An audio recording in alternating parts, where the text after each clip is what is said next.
Hello to everyone who may or may not be here. Welcome back to the stream where we play non-violent games, games that reward the player for intellectual and or emotional engagement rather than for combat or any other kind of violent accomplishments.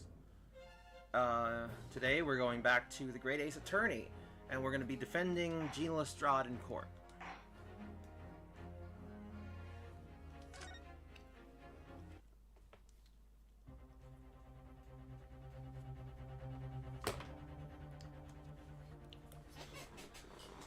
There is credible evidence that the witness did fire a round from their gun in the pawnbroker's lap that night.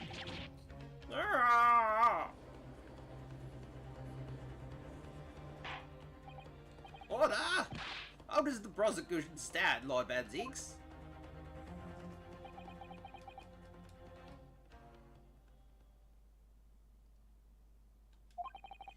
If that is the direction my learned friend wishes to take, the prosecution has no objection. What? But you'll forgive me for flinging my hallowed chalice aside in disgust at the repugnancy it exposes. Yes, on the night in question, these brothers entered the pawnbrokery illegally. And, like the bold baddies they claim to be, opened fire on the new arrivals before fleeing back onto the street. Ah! Take it easy there, Governor. You're gonna land us in soup. Well, dear, you weren't gonna get into the details. No, that is not the voice I gave them. Hold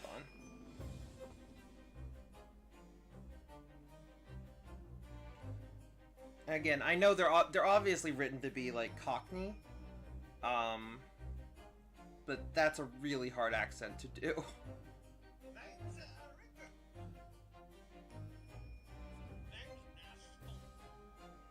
Well, dear, you weren't getting into them details.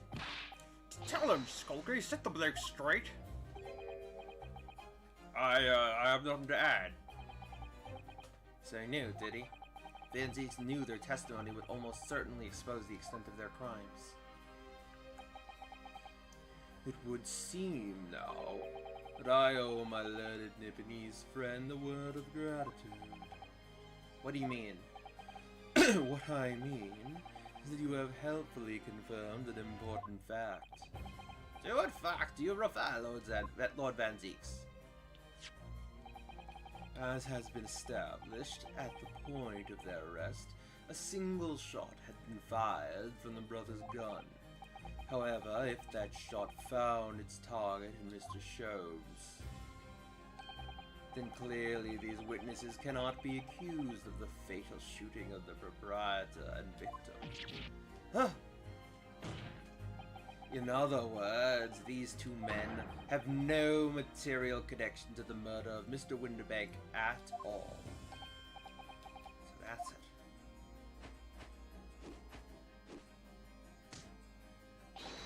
That's it. We didn't have nothing to do with it. I said, we didn't have nothing to do with it. We didn't, Nash, we didn't. That's what I reckon. Your crimes include unlawful entry, intent to steal, perjury, and let us not forget, attempted murder. Quite catalog, eh, fellas? We're in for it now, bruv. Now then, let us take a moment to consider the aforementioned great detective, Mr. Sherlock Holmes. It would seem the man patronized the pawnbrokers in question somewhat regularly. Where's he going with this? Mr. Shoves appears to take pleasure in tinkering with eccentric machinery. Eccentric? Says who? Not me. Don't give me that look. He installed a pair of machines like this one in the victim's shop. Oh, that's one of Hurley's red-handed recorders. What is that, Counsel? It has the appearance of a photographic contraption. As your lordship has surmised, it is indeed a camera attached to a small timing device. Every half an hour, it automatically photographs the interior of the establishment. The idea being that if a thief were to break in the shop, he would be caught red-handed. The prosecution has obtained the photographs taken by the device on the night in question.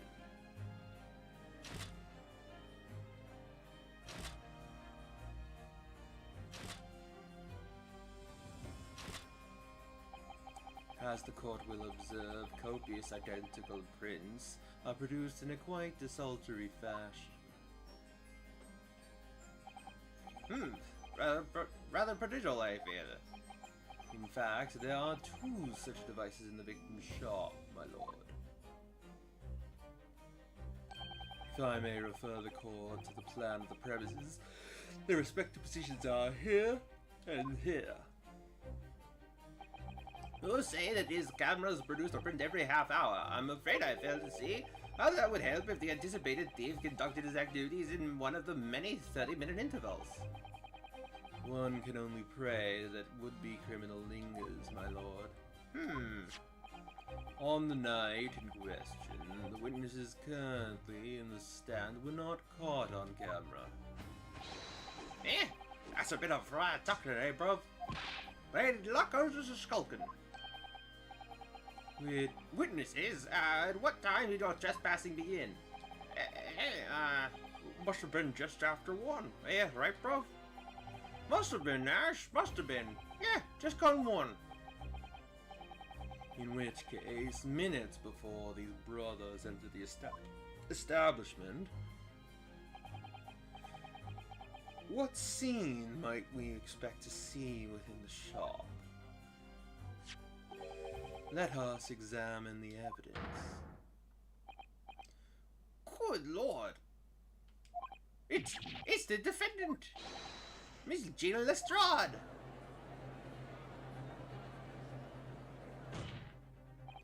As the court can clearly see, the accused is pictured, gun in hand, facing the victim over the shop counter, no doubt coercing the proprietor to open the door to his storeroom. Quite. One can only too easily imagine the events that unfolded. The court will take this photographic print as evidence, if you please, counsel. Photograph of Gina has been entered the court record.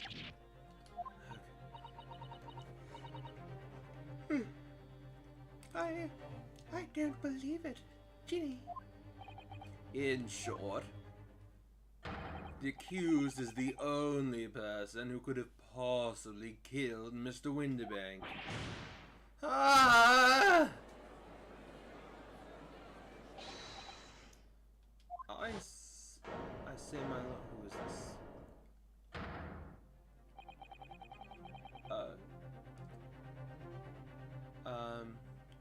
Okay, so this was,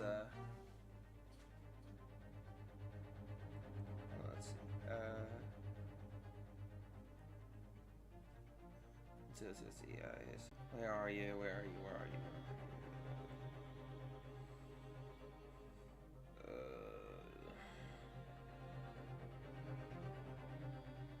There's so many characters. So many characters. Wonder if I might put in a word at this point. Go ahead, Mr. Farman. Took a bally bullet to the knee in the Battle of Baywen, 1880, don't you know? Decorated for it and all that, but forced to retire from service, sadly. Of course, a medal can never outshine the exploits of chaps like us on the battlefield. Yes, Mr. Foreman, and what exactly is your point? Carried on the battle after retirement, you see. The battle of daily life, if you like. And here I am now, leading a small squadron. 6 men, all good and true. And we'll all go out together, you mark my words. One for all, and all for one.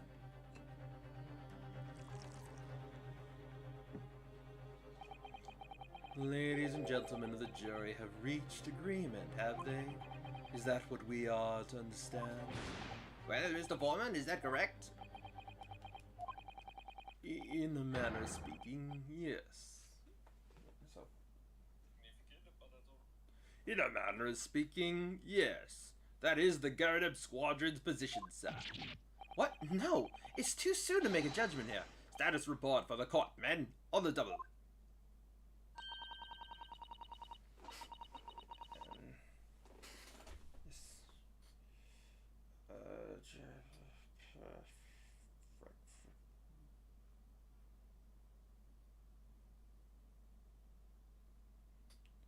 So many characters. So many.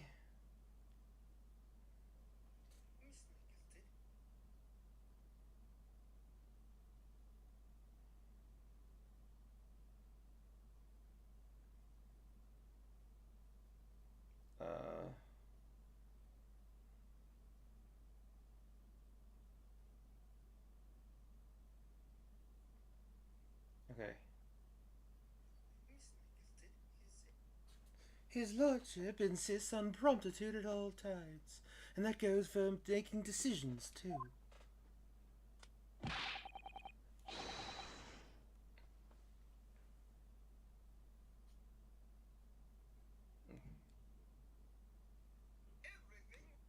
I think you'll find the truth is as clear as day now. I could reach out and touch it. I wouldn't have left it in there. I just wouldn't. But in all honesty, I can't actually remember.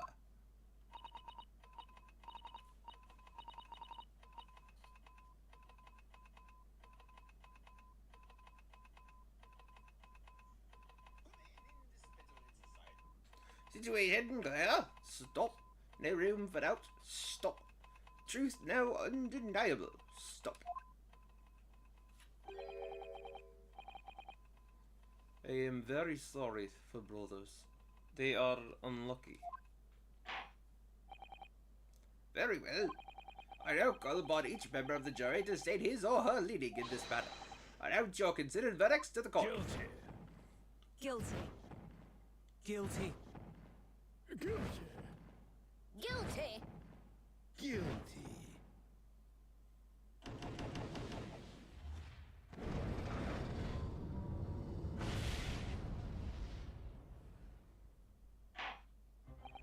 It doesn't need appear that the jury is unanimous in its leading already. That photograph must be the definitive evidence that Gregson mentioned. But Ginny didn't shoot him. No, of course not. My lord, the defense wishes to assert its right to a summation examination. Very well. The court grants permission.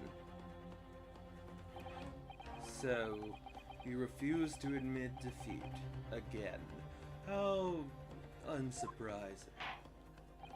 We shall proceed immediately with the summation examination. Mr. Foreman, are all members of the jury ready? Absolutely, sir. Always ready for action, my chaps. Very good. Ladies and gentlemen of the jury, you will each explain on what grounds you have determined the defendant to be guilty.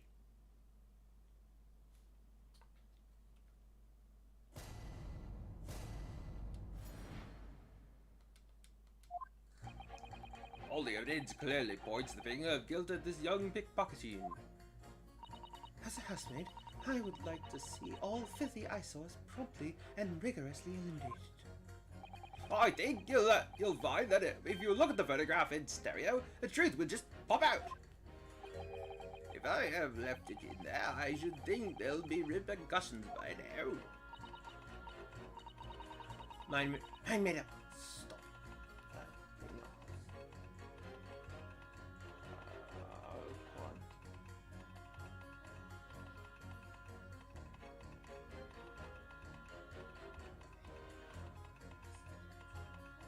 Mind made up. Stop. Global radio transmission of addict to stop. To follow. Stop. In Motherland, we say, never judge by clothes, judge by head. I am convinced brothers are innocent.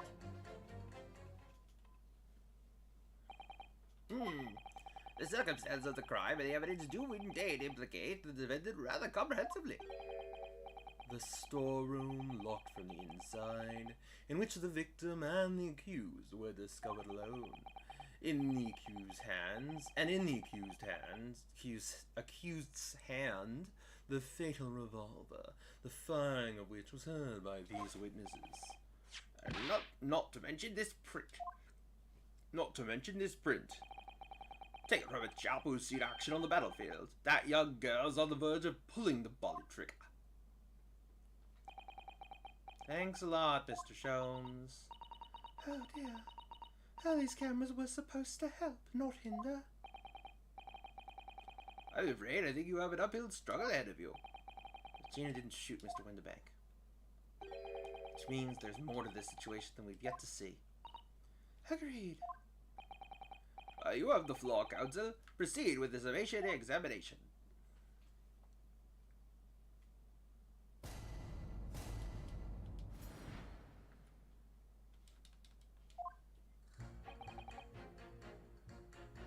Hold it! You're Mr. Natsumi's landlord, Mr. Garadeb, aren't you? We really must stop meeting like this. You're that lawyer chap. Well, there's a turn up for the books. Yes, rather a turbulent time we had back then. Some extraordinary events took place at your house, that's for sure. Luckily, Mr. Sholmes and I were able to get to the bottom of it all. I think we did rather a lot for you, didn't we? I mean, obviously, I wouldn't be suggesting that therefore you should change your leaning to not guilty or anything. Can't be denied, I suppose. The curse of the Garadeb house was the talk of the town after that business. Law just moved out and I couldn't get a bally soul to take up the tenancies. Oh. I haven't had the heart to break the news to Jody yet. Bad enough that the old girl's clapped up. Yes, can't be denied. You did do rather a lot. But not for us, that's for dash certain. I suppose not. Of course, there can be no suggestion of that being the reason I'm leaning towards guilty here, obviously. Obviously, but honestly, I really wish you'd pay more attention to the trial and less to juror number 2. Hold it! Polishing the bench, I see. Again. A maid's work is never done. Not a blemish must remain. What exactly do you mean by filthy eyesores? On my way to market for his lordship, I have to pass through the East End. The place is full of beggars, pickpockets, and crossmen. The scum of the earth. A little harsh, perhaps. Let me be plain. If it were up to me, all those back slums would be made spick and span or eradicated. At least we have people like the great detective working to achieve these important goals. You're referring to Mr. Herlock Sholmes? That's right. I like to keep abreast of his exploits by reading Rent's magazine in between my duties. He does wonders cleaning up London streets. In my opinion, he should be declared an honorary maid of the capital. Mr. Sholmes, maid? It's really quite unforgivable. Got a scum having the audacity to shoot our very greatest detective. Minor detail. It was the 2 brothers in the stand who shot Mr. Sholmes, not the defendant. A minor detail indeed. They're all gutter scum as far as I'm concerned. Well, it just might be an idea to get our facts straight anyway. Yes, all right. I shall amend my statement. Hold it! I agree with you. The shooting of Mr. Sholmes was an unforgivable act. But the purpose of this trial is to determine who shot the pawnbroker, Mr. Winterbank. I'm afraid you're splitting hairs, sir. Sorry? Whether it was the thieves or the pickpockets, it was still gutter trash that shot the pawnbroker in the end. Filth that should be cleaned up and eradicated, in my considered opinion. Thanks so much for sharing. Changing this maid's mind isn't going to be easy. Bruno, it was one of those 2 brothers that shot Hurley, wasn't it? Yes, without question. Well then, I'll never forgive them. Oh, Iris. Perhaps we can use this maid's statement to help us somehow, do you think? Yes, maybe. Let's listen carefully to what each juror has to say first.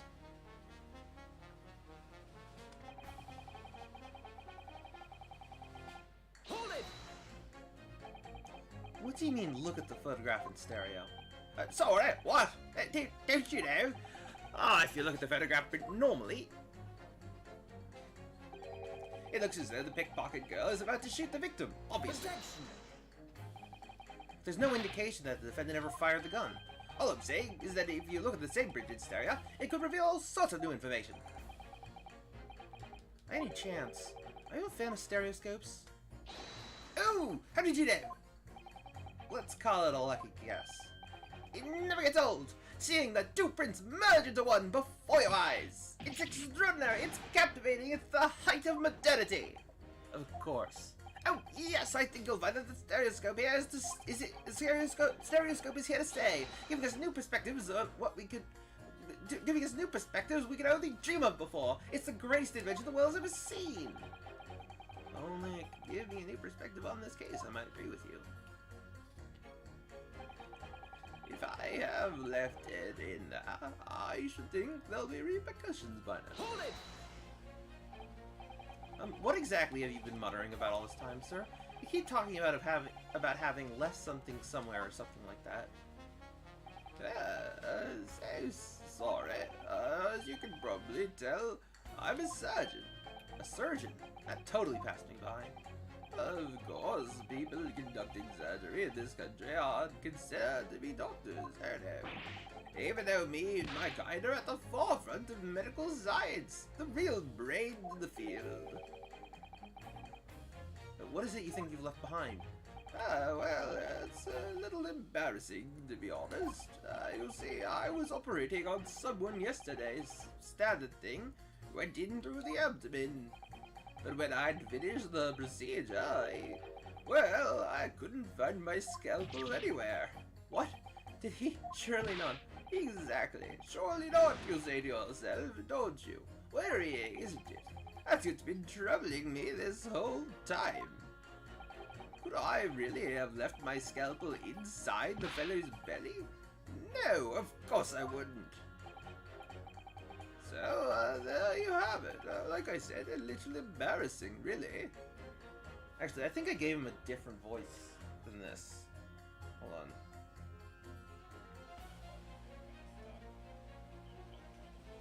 Oh, okay, that was what it... So, there you have it. Like I say, a little embarrassing, really. That's one way of putting it. The other is manslaughter. That's exactly my concern. I'd see as this case appears to be all a bit stirred up. I need to focus on trying to remember exactly what I've stirred up elsewhere. Now, I'm sure I made sure everything was back as it should be. Well, as sure as you can be without being sure. Sure, you need to be more sure. Hold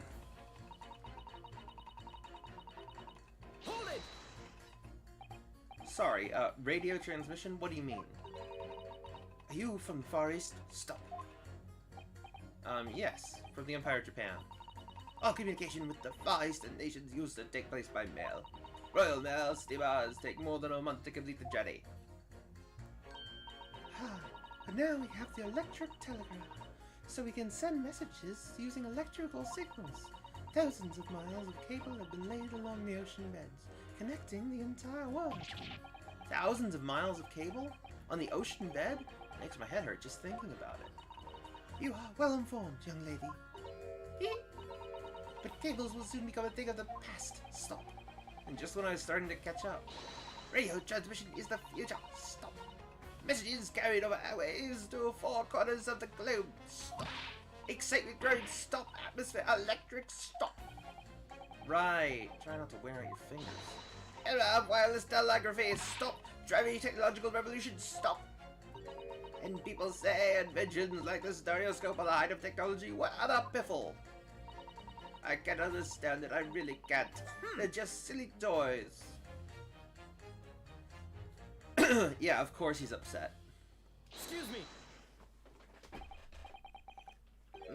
Turn number 3.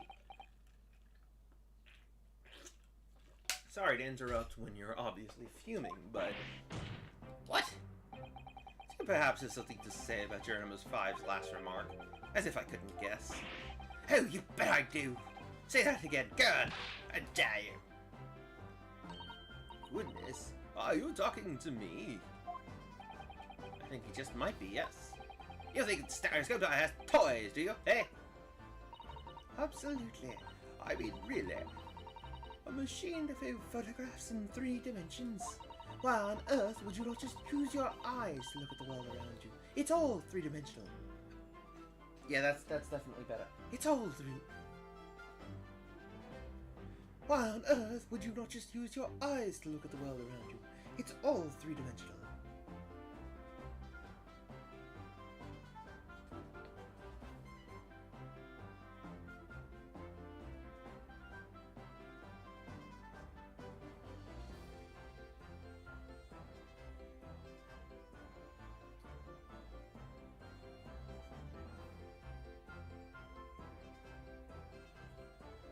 Okay.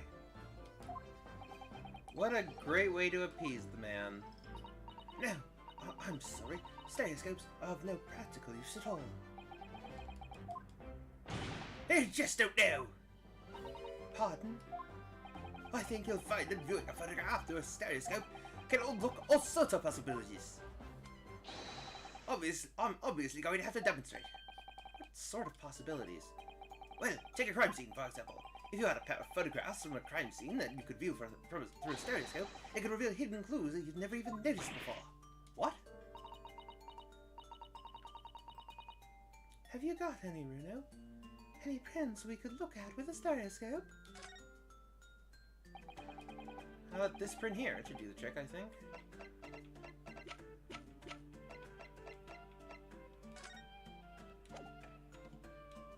Take that! Alright then, journey number 3. Are you saying you can do this with any 2 suitable photographic prints? Of course I can! Very well then, I'd like you to demonstrate. I'd be delighted to! Just give me one more print and I'll amaze you all!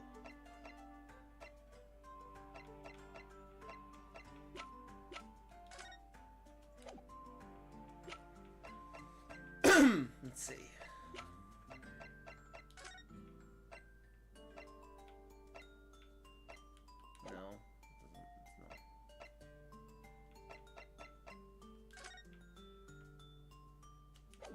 Nope. Nope. Come on, Adam, think.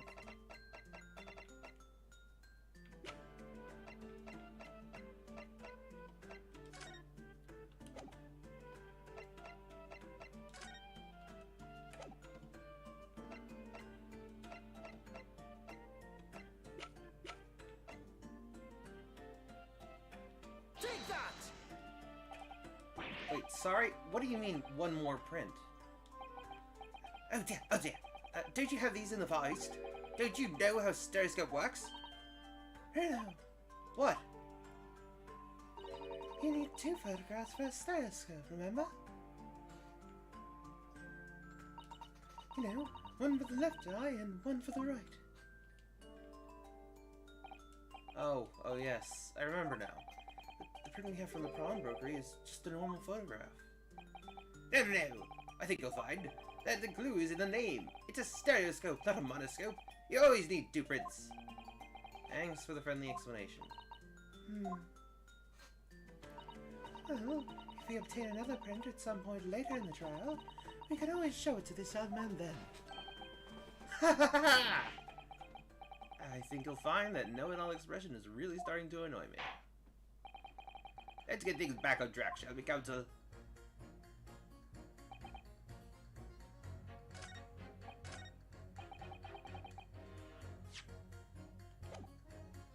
Hold it!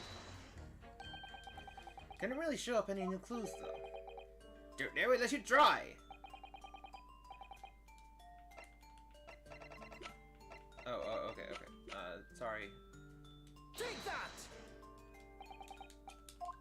Alright, no.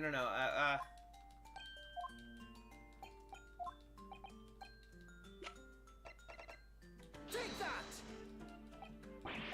Yeah, we've been through all this. I'm sorry, I didn't mean to... Sorry.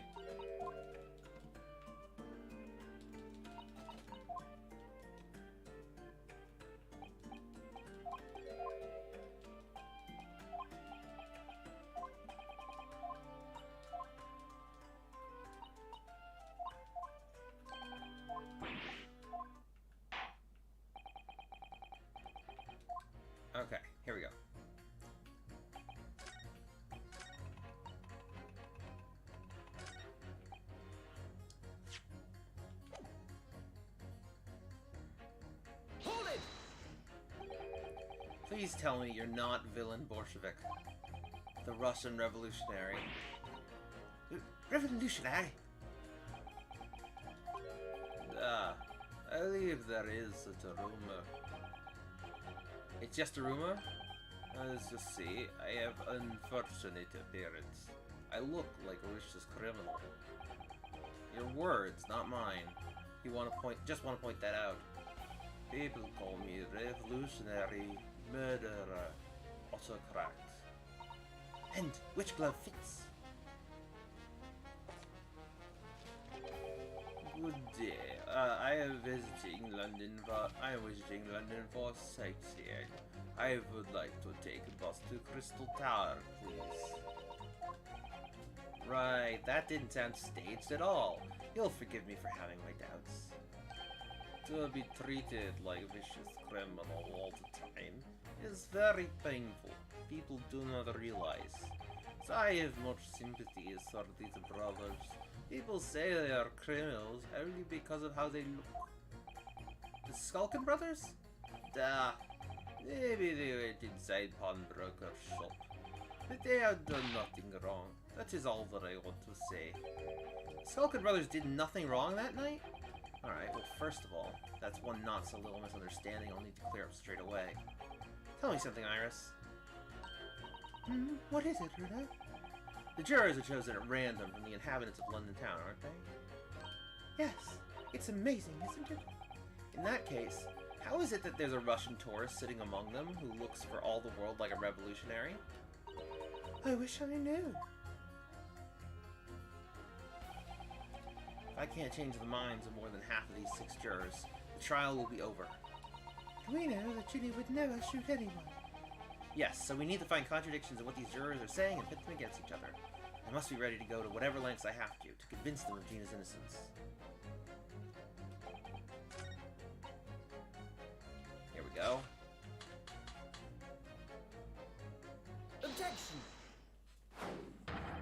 These two statements clearly contradict with each other. Good lord. Counsel, explain yourself. Oh, my statement? Contradictory? Juror number 6, you've got the wrong end of the stick. I do not have stick. I have mouse. As juror number 2 said earlier, when the Skulkin brothers fled the scene on the night in question, they fired a shot from their revolver. Yes, they shot poor Mr. Sholmes in the abdomen, I understand. Surely you're not going to tell the court now that you didn't hear. Abdomen. Sir? Sorry, my English is still learning. You are telling the court you didn't hear? Forgive me, I did not hear. A hug. Here is word. Abdomen, part of person's body containing stomach and other vital organs. If this is what you mean, you should say in plain English. I am a Russian, not native speaker. I thought it was a good idea to let this man be on the jury again. So, you are telling me these brothers who look like criminals were lying? They said before, we never done nothing. The truth is, they shot detective. This is double negative. Yes, that's exactly right. Lying is wrong, especially when lies said by a person who looks like criminal.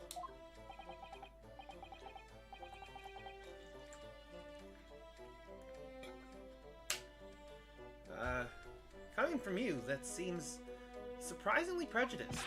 This means when they said we never took nothing, maybe it was also big fat lie.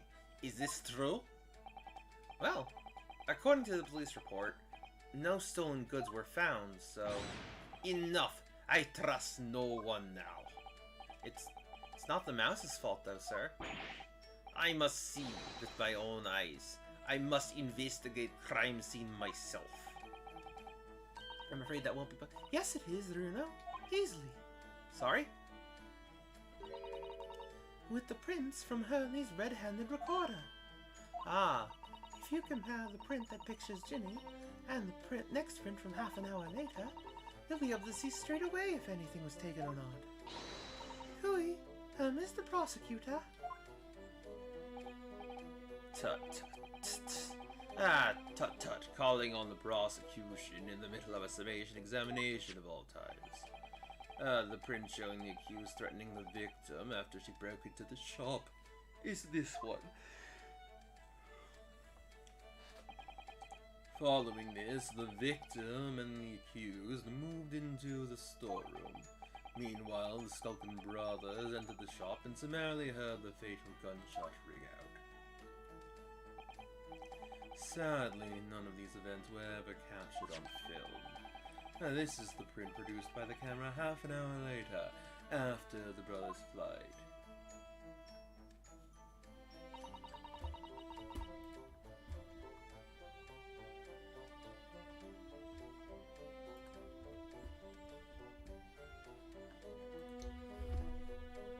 So, this was taken after Hurley was shot then? As far as I can tell, nothing has been taken. This does seem to be the case. I can't notice anything that's obviously missing in the second print. So, the brothers who look like criminals told only one lie. They shot man, but stole nothing. It would seem so, yes. Good. No, not good. You were right. I did not understood situation. Now I know brothers have lied, and I think it's very important to continue with trial.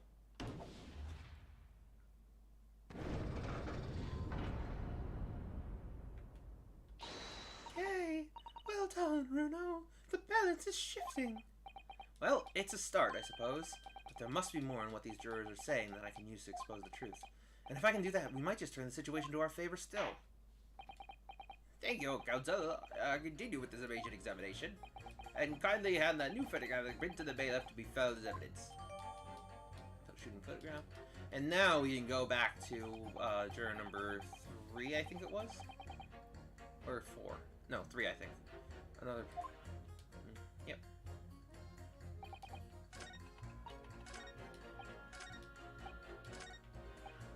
Yep, 3, here we go. Hold it!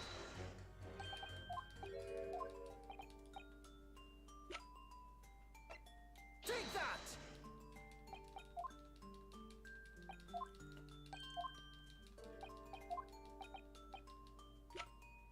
Take that!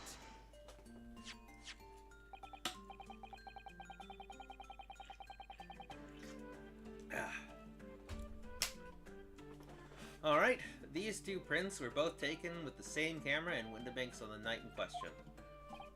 Yes, I see. Tell me, Mr. Lawyer, do you know how stereographic images work? Do you understand the principle? Well, I think so. I did have a lesson only yesterday. The left and right eye images need to be the same, only with a slight shift in the positions of some objects.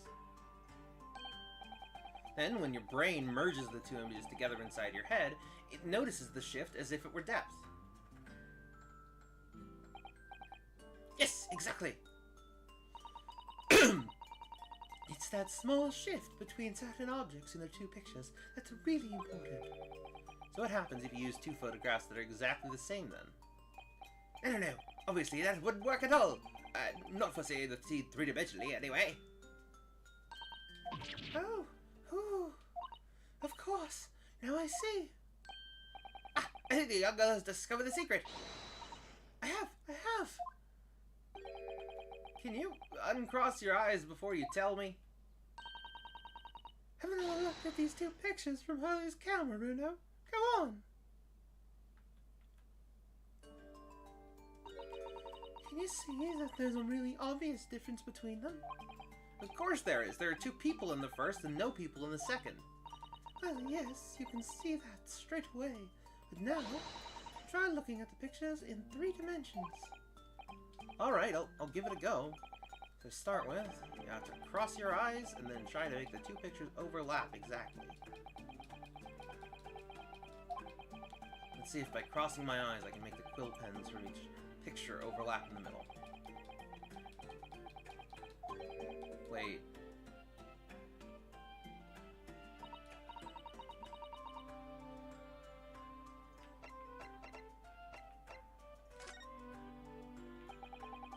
I'm just not very good at this, that's the trouble. Don't worry, I have just the thing.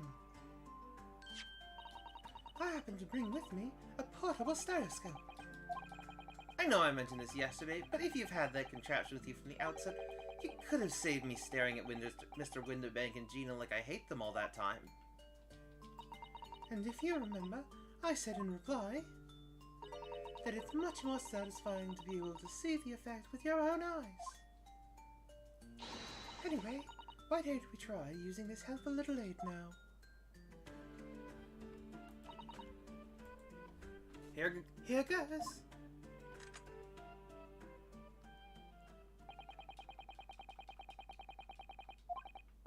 Now, let's see what we've got. Wait, look at that! Huh? What's going on with these two pictures? Some of the things on the counter sort of jump out at you.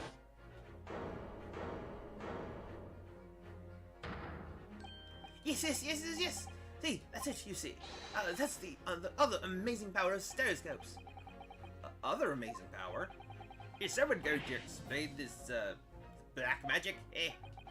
Why the deuce do some of the things on the counter seem to jump out at you like that, I think you'll find that if you consider the basic principle of the stereoscope, you'll answer your own question.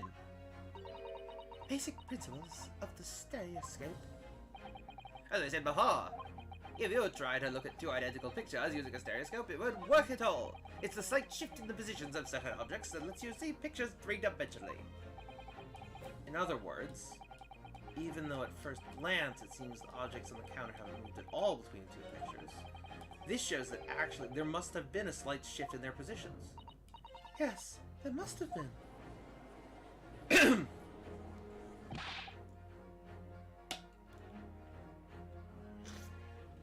Oh, hold fire there, sir. Got a reasonable grasp of this old cross-eyed business now, I'd say. Why the devil does this shift between the two prints exist in the first place? Well, what's the answer, fellow? Come on, you're the cross-eyed master. What? Me? I have the first idea. You know, Bruno, it's really quite simple. It is? Just think it through step by step. The first photograph was taken at 1 AM. Then, 30 minutes later, a second photograph was taken. But the position of some items on the counter appears to have shifted slightly in the interim. So that means... That means at some time in the half-hour interval, someone must have tampered with the things on the counter. Zukas! Someone tampered? New information. Stop. Not mentioned in testimony so far. Stop. Yes. We've had to go around in circles a little here, it seems. But I'm starting to see what I should be aiming at in this summation examination now. Ladies and gentlemen, the question is now clear. We know the items on the countertop were moved. But by who? Are you suggesting you might know? Of course. I can tell you right now who is responsible for the almost imperceptible shift in the items on the counter. Well, let's save.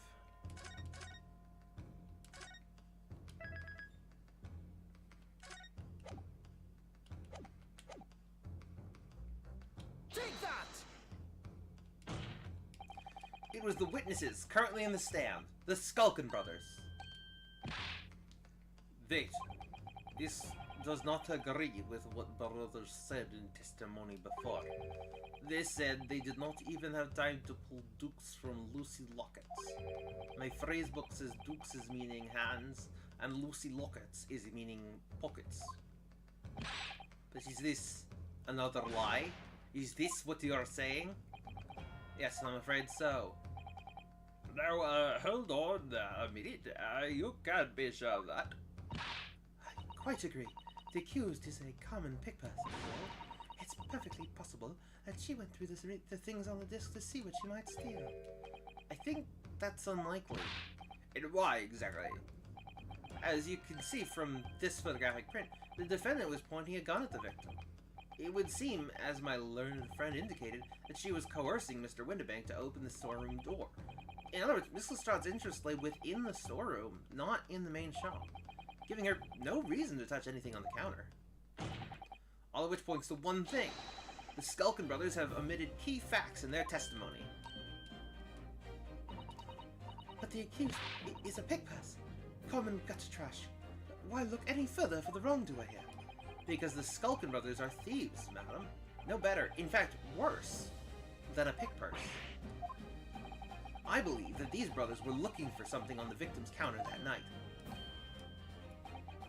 Ladies and gentlemen of the jury, if you would condemn the defendant on the grounds that she's a pickpocket, would it not be at least right and proper to thoroughly scrutinize testimony given her against her by two thieves? Well said. I, for one, would like to hear more from the shady bar. That was funny. Can you all see now? I think you'll find stereoscopes on playthings. You've seen their extraordinary potential firsthand.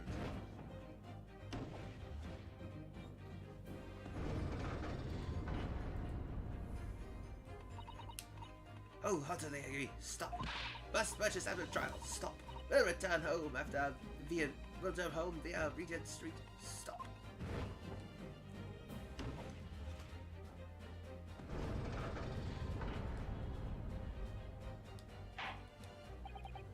Well, I would see this trial has yet to run its course. Ladies and gentlemen of the jury, I have declared their inclinations via the mighty scales of justice. I hereby call this summation examination to conclusion with the balance altered in the defendant's favor. 2 lead to guilty, 4 lead to not guilty. Accordingly, the jury is without consensus, and I order this trial to continue. Yay! Well done. Oh, by the way, What? you should hold on to this, Renault. You never know when it might come in useful. Twice in one trial would be unusual, surely? Twice in one trial would be unusual, surely? But alright. Lord Van Zeeks, you will instruct the witnesses that the court demands additional testimony from them. I'm sure it won't spoil the bouquet to do so, my lord.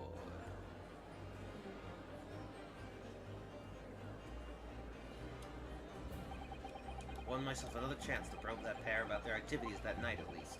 And I won't stop probing them until I've proven that Gina is innocent.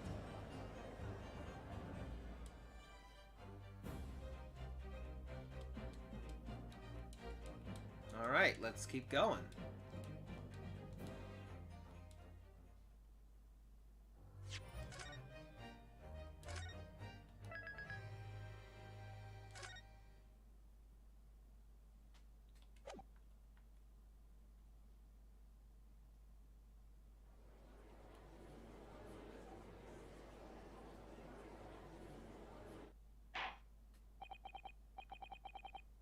Order, please. Let us resume proceedings. Witnesses, you will now retake the stand.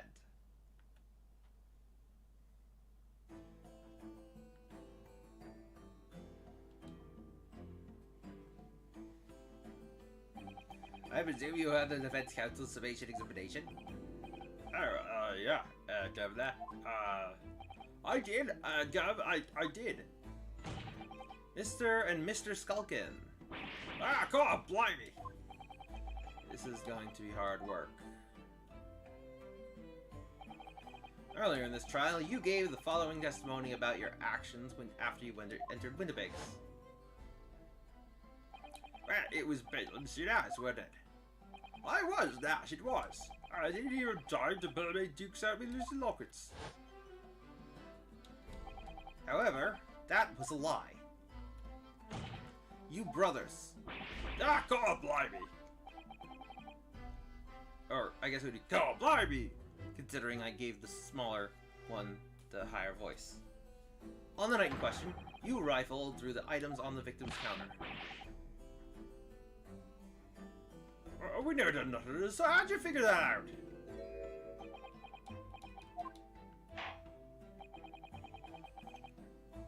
You will now give your verbal testimony once again.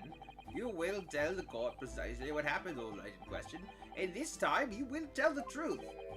Each lie that passes your lips serves to increase the severity of your punishment.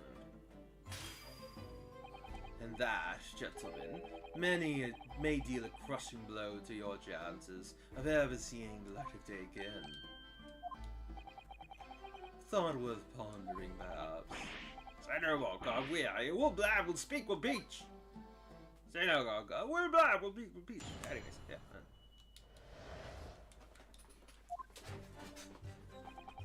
Alright, we did knock a few things over, but we weren't rifling nothing. It was when we had a gunshot say. They both of us jump and all that stuff went flying. Lummy, Lummy didn't have to give me a fright. We was thinking the shooter would come out the door and get us next. We stuck everything back where we found it and scuppered. Straight into him in the back. Straight into him in the black. We couldn't shop the pawnbrokers, eh? We never had a chance, did we? So you admit to the defense's accusation. You did indeed ransack Mr. Winnibegg's countertop on the night in question. Not ransack of the no. That's alright, Nash, that's right. It's more like we tied it up, yeah. Sorry. By their own admission, these brothers entered the pawnbrokery under dubious circumstances. However, they panicked and fled on hearing the gunshot. Oh, whoops. Panicked and fled on hearing the gunshot, having first made good their mess. The way you say it, well, they sound like roughs at all. We don't, Ash, we don't. Can't make us sound a bit more cutthroat.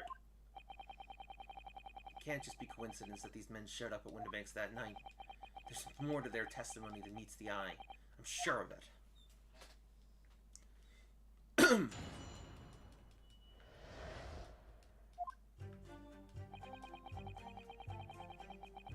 Hold it!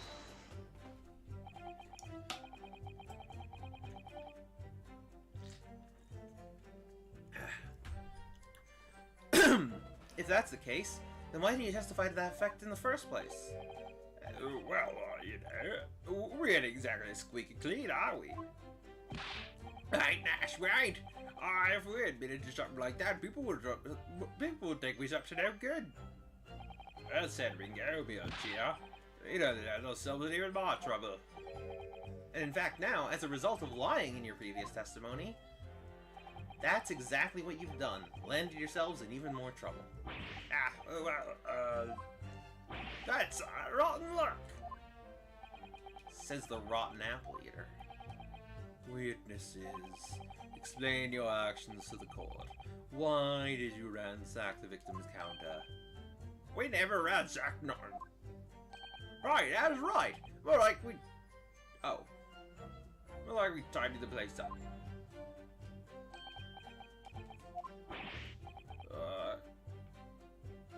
Sorry.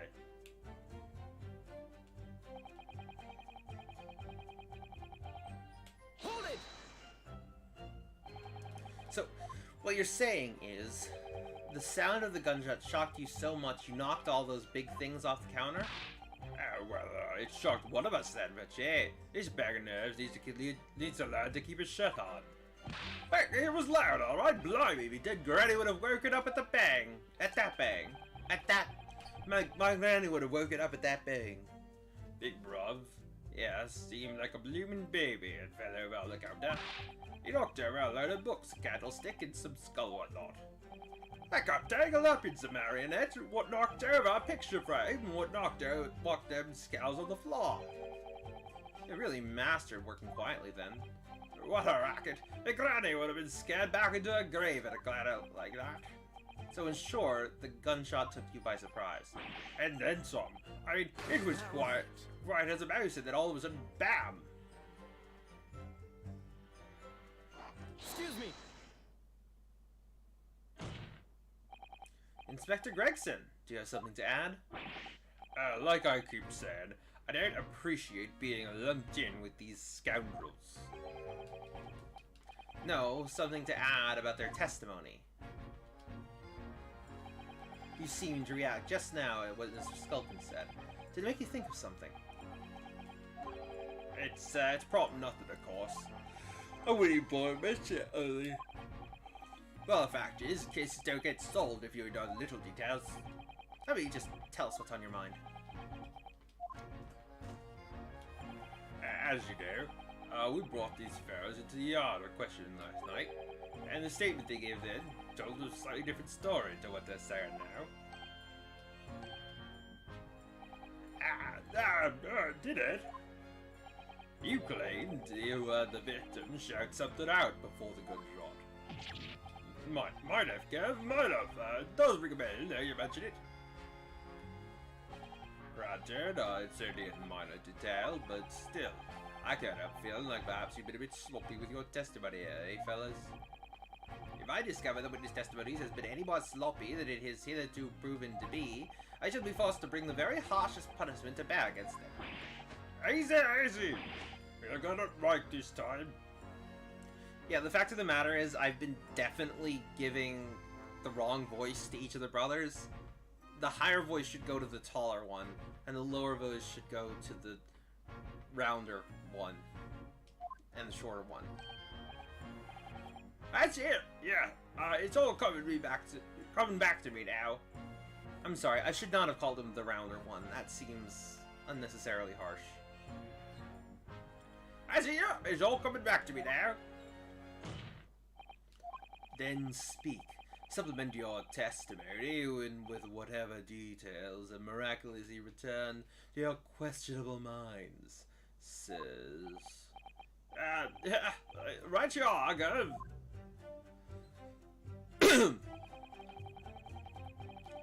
Just before the gunshot, we had a voice yelling out, "Give me that gun!" Hold it! So, in fact, you heard the voice and the gunshot almost simultaneously. We did, Gov, we did. Although, I suppose if you're being honest, we had a kind of wavering voice before the yell and all. If you don't want to get shot, give me that gun! Bam! Kind of thing. Career in acting, tragically missed. And where were the voices coming from? Could you tell? Got some good. From the other side of that door by the counter it was. From the storeroom, where the victim was found dead. And the voice you heard was that of the victim, Mr. Winterbank. On my granny's life, of course it was. On his granny's life, of course it was. Wouldn't that be wouldn't you have the same granny, though? So, that would mean that you both knew Mr. Winterbank and the sound of his voice? I need what? What, Nash, what, any ideas? Yes, Council, indeed it would. We didn't know the case, huh? How am I supposed to die when that bloke in the old fancy club has given us the evil eye? If you value your lives, you will ensure your testimony is accurate and true. On me granny's life, it is. On his granny life, it must be. It's a good job, his granny's dead. To summarize then, immediately after hearing the voice of the victim, you then hear the gunshot, causing you to stumble and upset the items on the counter, scattering them over the shop floor. Yeah, you make it sound like we're clumsy. Don't forget, we tied it up after like good little boys. Anyway, the way I see it,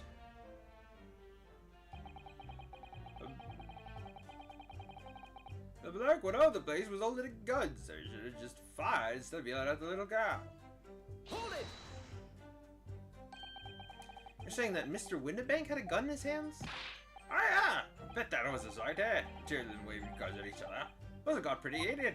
I mean, just before he shut it out, we had the geezer say, if you don't want to get shot. Didn't really, sound like he meant it, mind. More of an empty threat, you could say. Mr. Winterbank was known to keep a revolver on his shop counter at all times. People say that to protect the articles in his keeping, he'd readily put a bullet in someone's head if required. That someone being himself, of course. Good grief. Extraordinary devotion indeed, if alarmingly misguided. God, I still hate that. I still hate that so much. He certainly sounded like he was ready to pull the trigger the other night. The person he was gonna shoot beat him to it. Cooked his goose proper. But he wished he'd squeeze the trigger instead of wasting time shouting, "Give me that gun." And it was directly after those words you heard the gunshot. It was more or less at the same time, Gov. Give me that gun! Bam! Kind of thing. Yes, career in acting. Very tragically missed. And we had the sound of someone hitting the deck. And before everything went dead quiet. After that, we done a slapdash, tying the place up.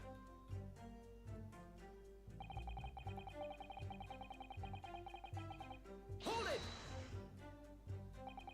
So, you didn't try to open the storeroom door then? Not on your life! It went deathly quiet after that, it did. Put the wind right up me. But anyway, the door was locked, wasn't it? No way that was opening.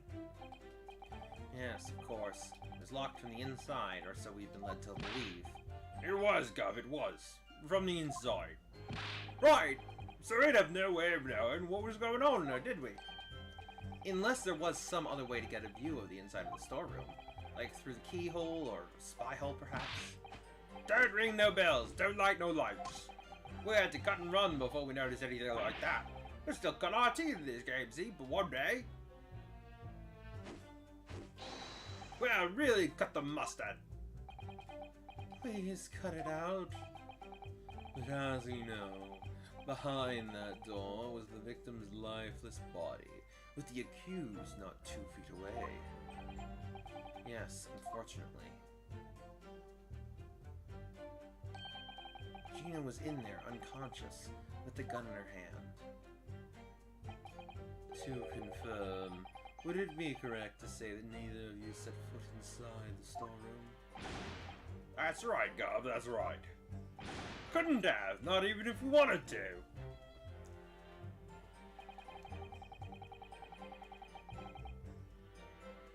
See, I guess we still haven't answered the question. Why was Gina unconscious? I feel like that's probably gonna be a big thing. Hold it!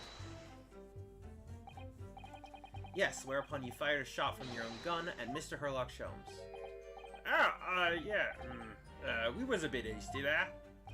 We was, Nash, we was. Truth be told, I was already shaking like a leaf when you all turned up. If you're shaking like a leaf, don't put a loaded gun in your hand. Good advice, miss, good advice. Truth be told, my mind went totally blank. Before your mind goes totally blank, make sure you don't have a loaded gun in your hand. Mental note made, miss. After that, we legged it down the street, but apparently we looked dodgy to the coppers of it, so they clapped the derbies on us like we get. And after you'd been handcuffed, the police found this revolver in your possession, right? Correct? Whatever you said. Well, yeah. But listen, that proves it, doesn't it, eh?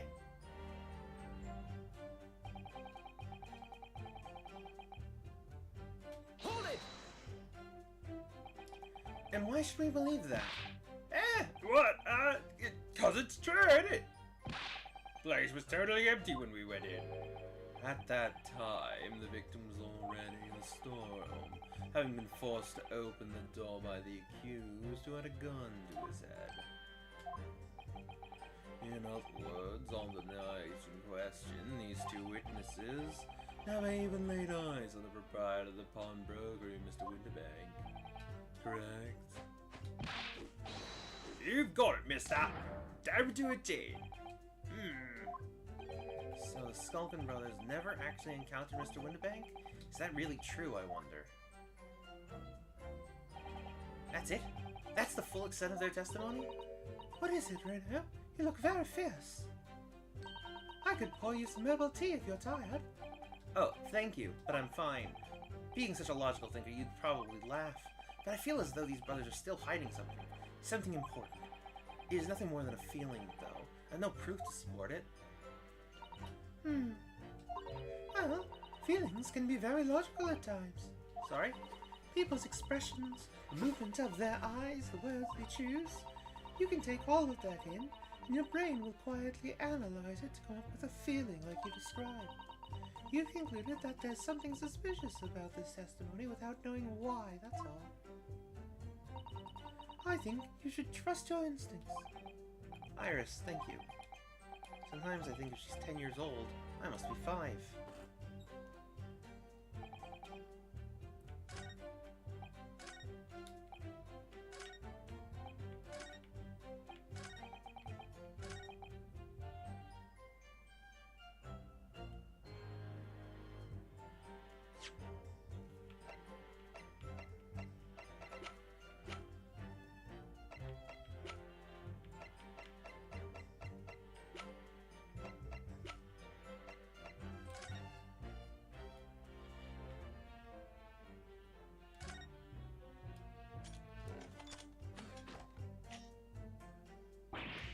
Ooh, look at that. It's totally changed shape just from one little button press. Well, that is what the button's for, you know? They're just like Hurley. You boys love pressing buttons, don't you? Especially if you don't know what they do. Us boys? This is the 10-year-old girl. Anyway, now you can see that it really is a stereoscope, can't you?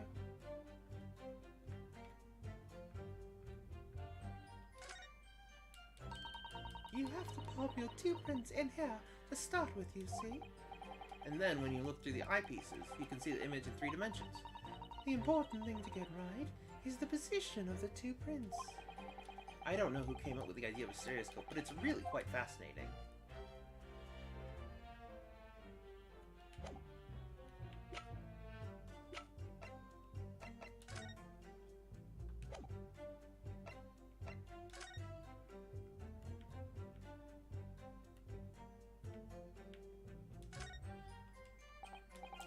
So, there's ammunition still loaded in 5 of this revolver's 6 cylinders. Yes, which tells us that only a single shot was fired from it. Exactly.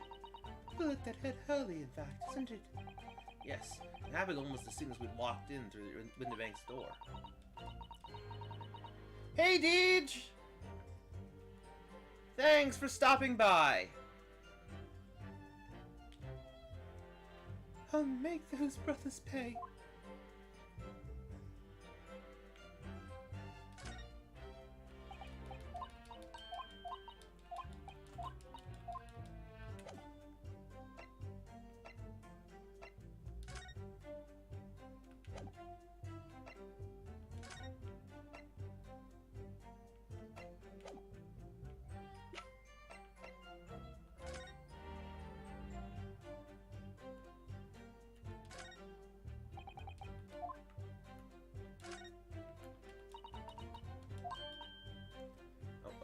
Mystery Mole, classified secrets may have been leaked overseas for Ministry of Justice. Oh. I'm sorry, we went through that already.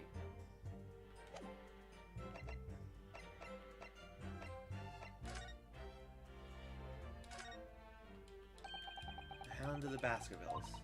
That's right. I used Daddy's notes to write it. I think it's a great story. I don't know why, but I don't know why Hurley's forbidden me to publish it. No, it's strange, isn't it? Perhaps there's a problem with the title? Mr. Shelms is a family friend of someone who has that name or something? Well, it doesn't have quite the same ring to it, but I could change it to the Hound of Nardos. I'm fairly sure that Mr. Shelms is a friend of someone who has that name. That has that name too.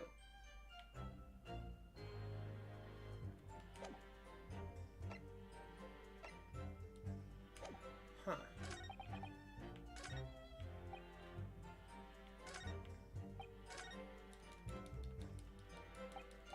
Not more.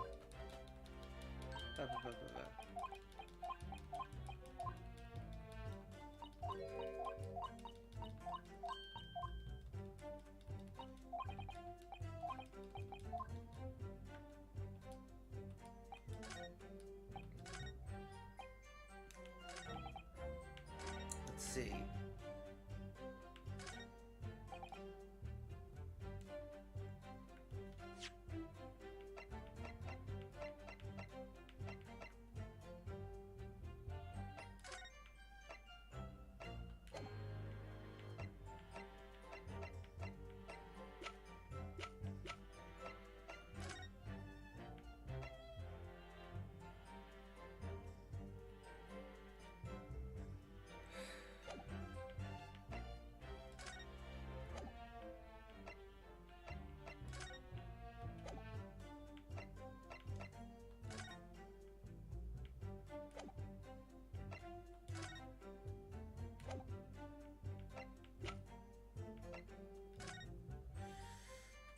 I'm trying to think this through. What am I missing?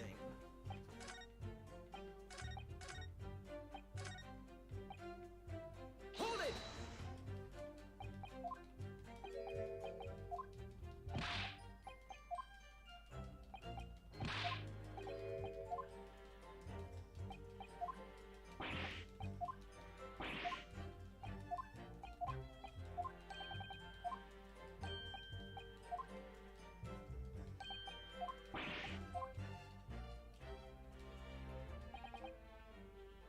Hold it! Let's see.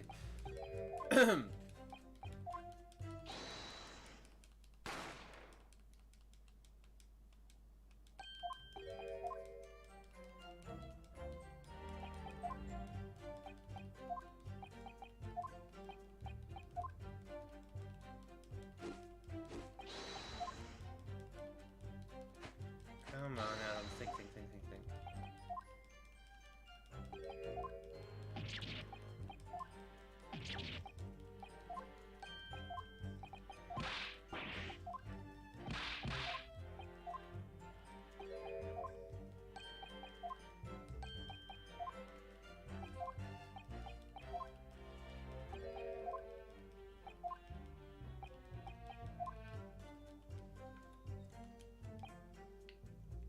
Hold it!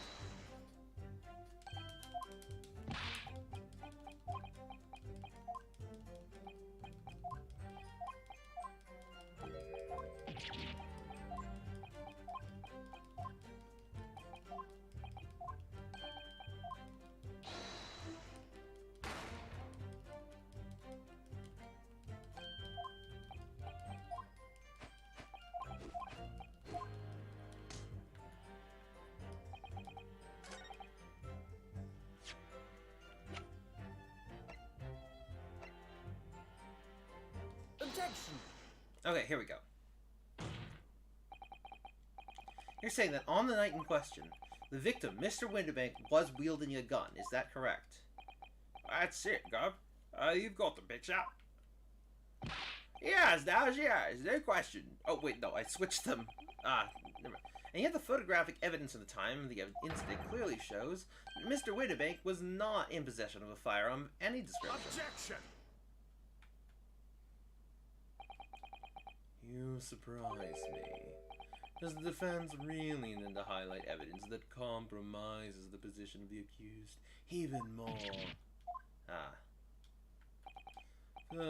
Furthermore, the defense has failed to establish that the photographic print presented was taken a suitably short time prior to the victim's death. Your chronology is severely lacking, counsel. Yeah, that's right. Too right, Ash, too right. Yeah, Gina could have been about to turn the tables on the girl, eh? Hardly likely. No, I'm afraid this won't stand as conclusive evidence. Continue with the cross-examination, counsel. And heed my earlier warning, witnesses. A skulkin's never skulking. Okay.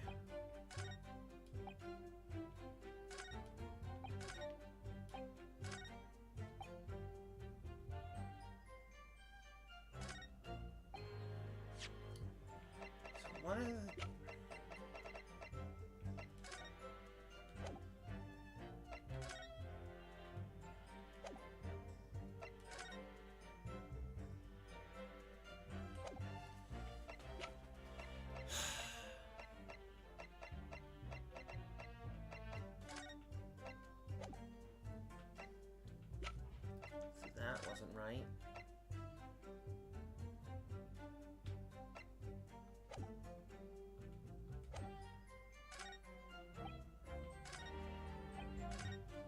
Oops, whoops. No, not again.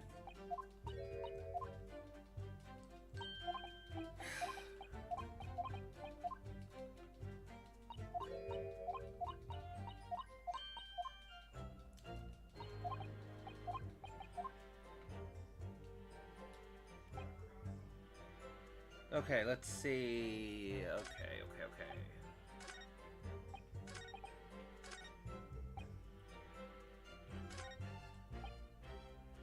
Hold it!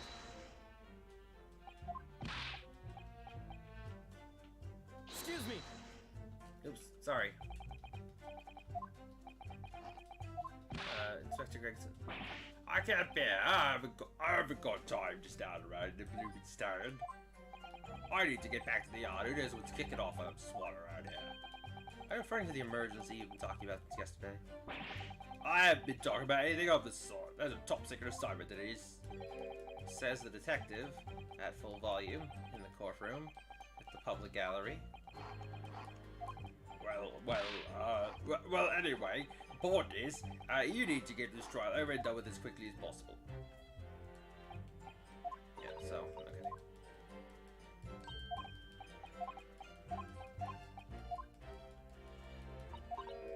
Trying to think, what is the contradiction? Where is it?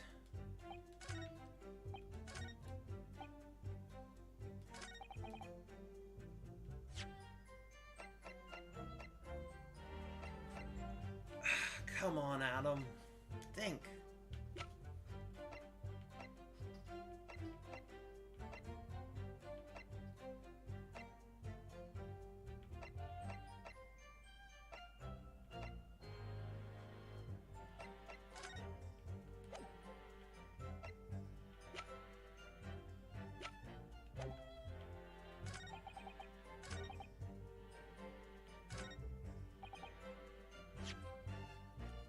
Maybe... Objection! No, I didn't think so.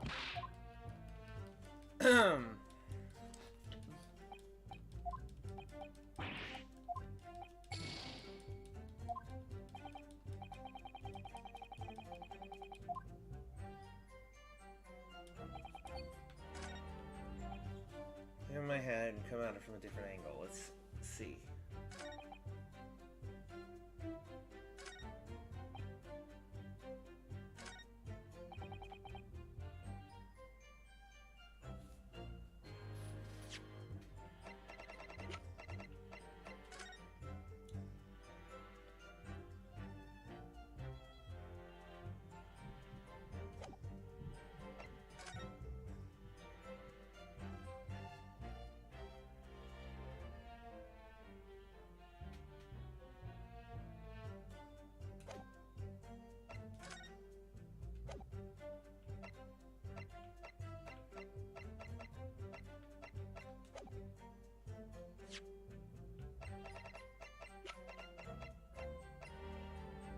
Objection! No, didn't think so.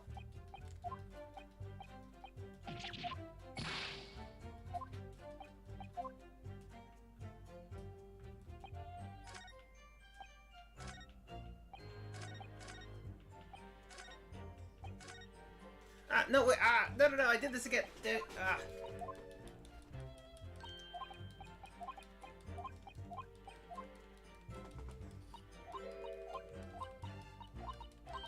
Oh, wait, I have a thought. I have a potential thought.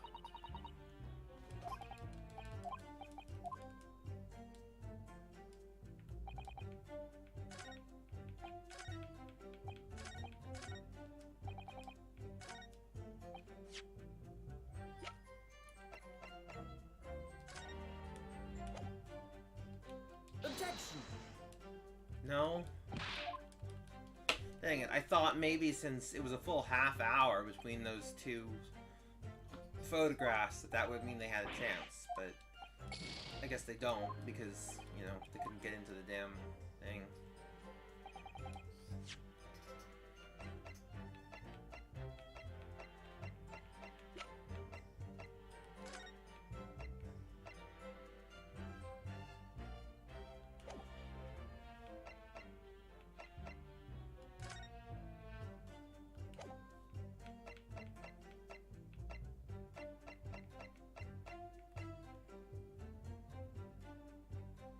Objection! Nope.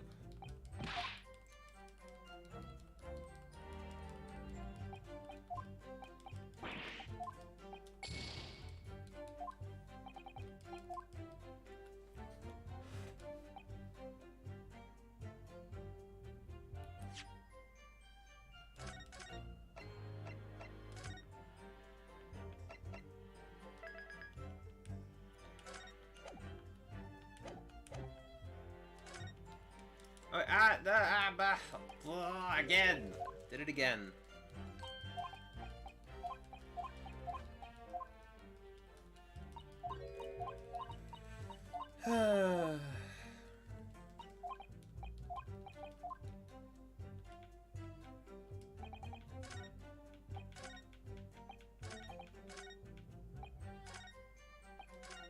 No!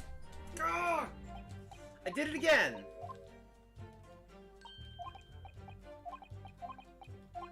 I gotta go slower. Hold on.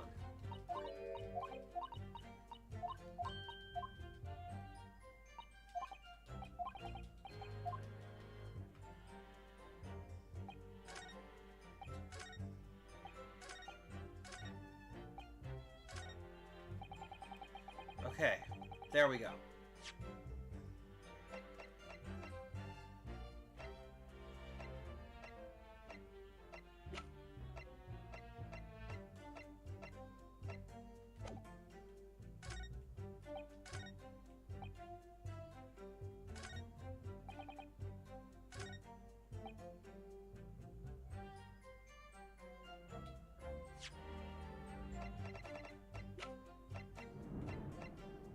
Oof. That's some heavy thunder. Objection!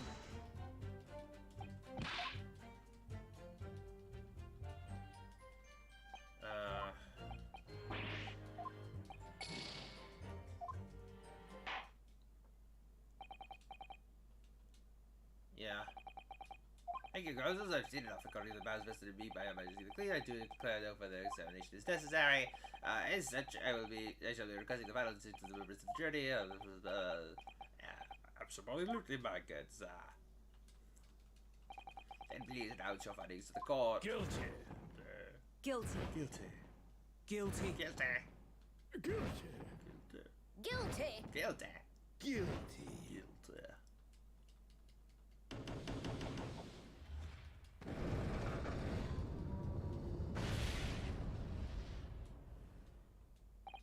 I hereby declare the defendant, Miss Gina Lestrade, guilty. Don't worry, we are, gentlemen of the jury, I'm glad you'll consider as expedient, deliberations, court is adjourned. And yeah, obviously we're gonna try again, retry from this scene. Yes.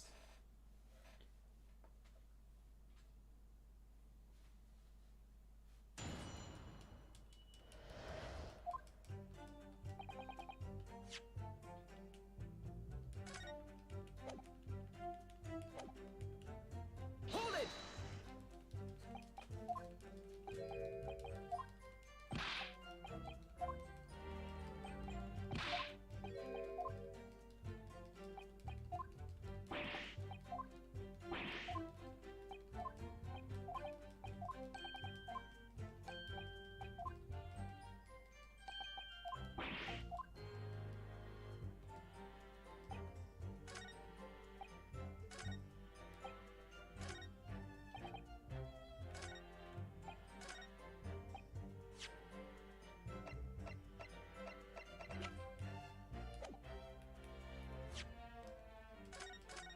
Let's make sure to save.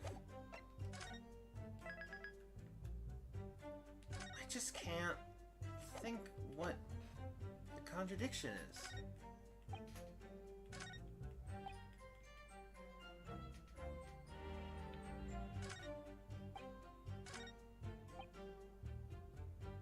Hold it! So he didn't turn up the storm then.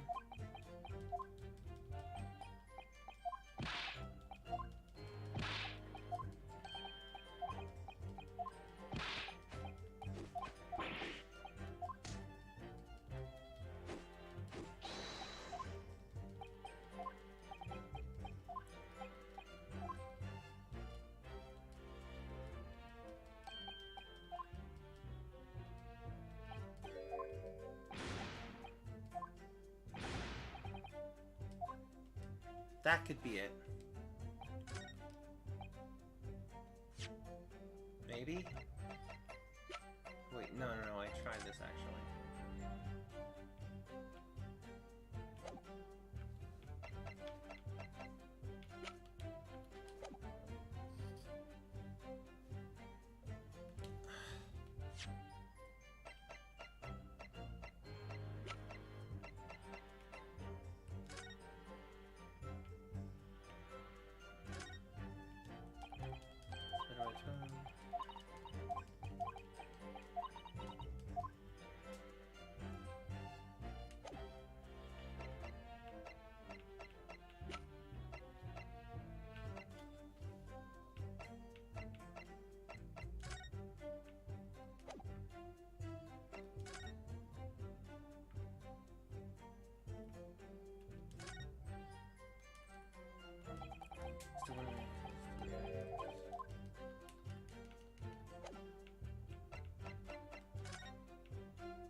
It was blood, the stain, like we suspected.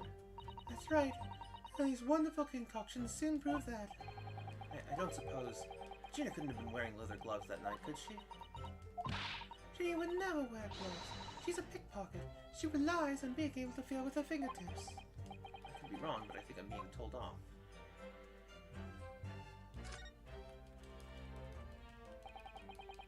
So when it appears to have used the back of the photographs or attention ticket, he's written it very neatly, but still, perhaps paper, so you have to use any kind of hand. It's hard to know. What's the first side then?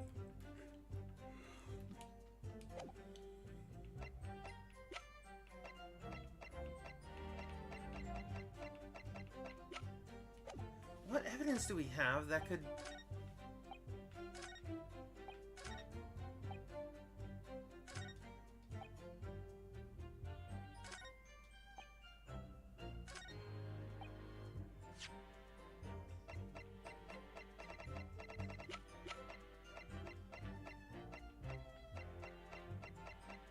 The autopsy, maybe? Give us something to work with? Death from a...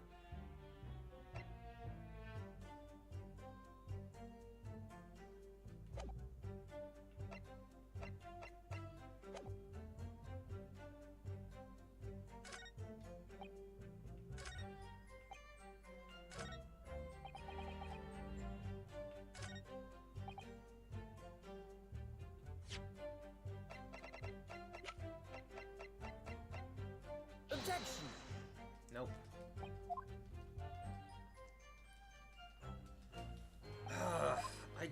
I can't figure this out.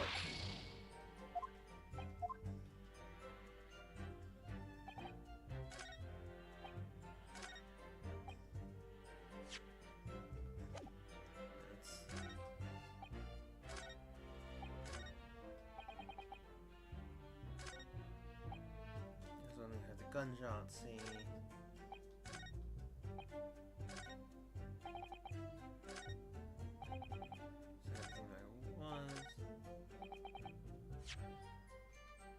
Oh, Hold it!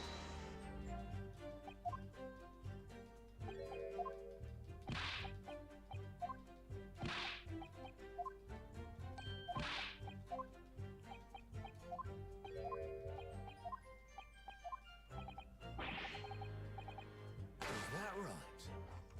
Excuse me! okay, here we so I guess we hadn't, done this yet.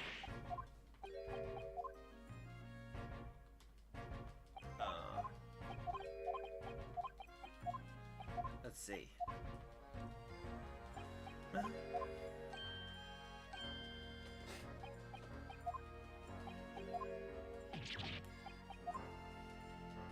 So since this is the amended testimony, it obviously would make sense that this would be the,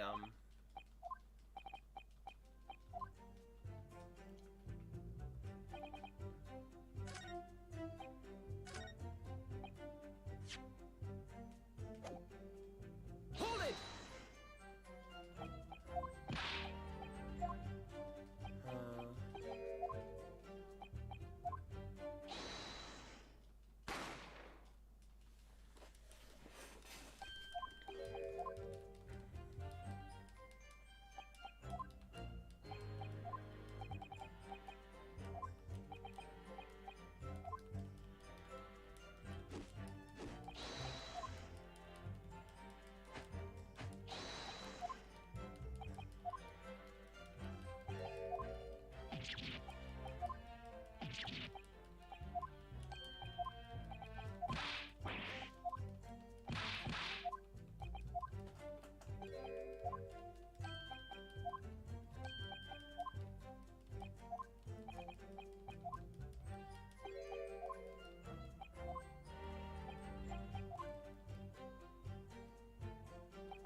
just the same time. That's gotta be...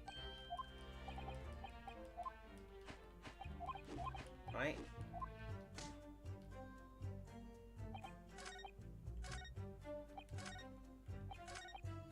It's gotta be the timing.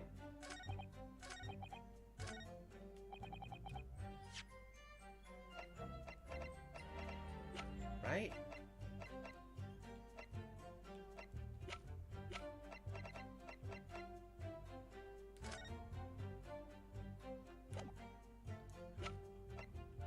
Oh! Objection! No, apparently not.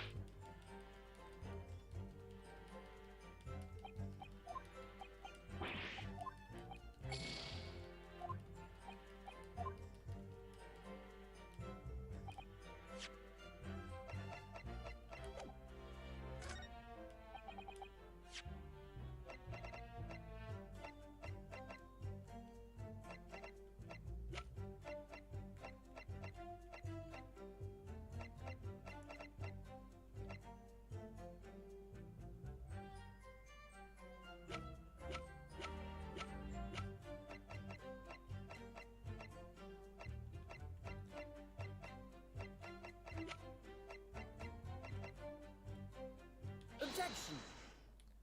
Finally! So you're saying that on the night in question, the victim, Mr. Winnebank, was wielding a gun. Is that correct?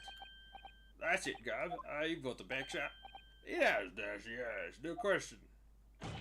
And yet, photographic evidence obtained immediately after the incident clearly shows that Mr. Winnebank was not holding a firearm of any description. Huh? You what? Gordon Bennett, that ain't right. Objection! There can be no question that the victim's revolver was used in the incident. I would remind the court that Mr. Winterbank's gun was found at the scene. Not only was it identified as the murder weapon, but it was found in the accused's hand.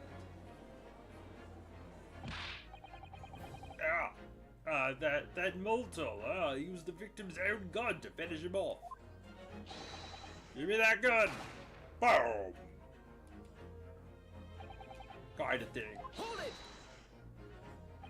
Stay exactly where you are, right there. Eh? If the crime had taken place as you've so colorfully described in your testimony, it would give rise to an undeniable and significant inconsistency in the final moment you just acted out. Goodness, are you sure, counsel?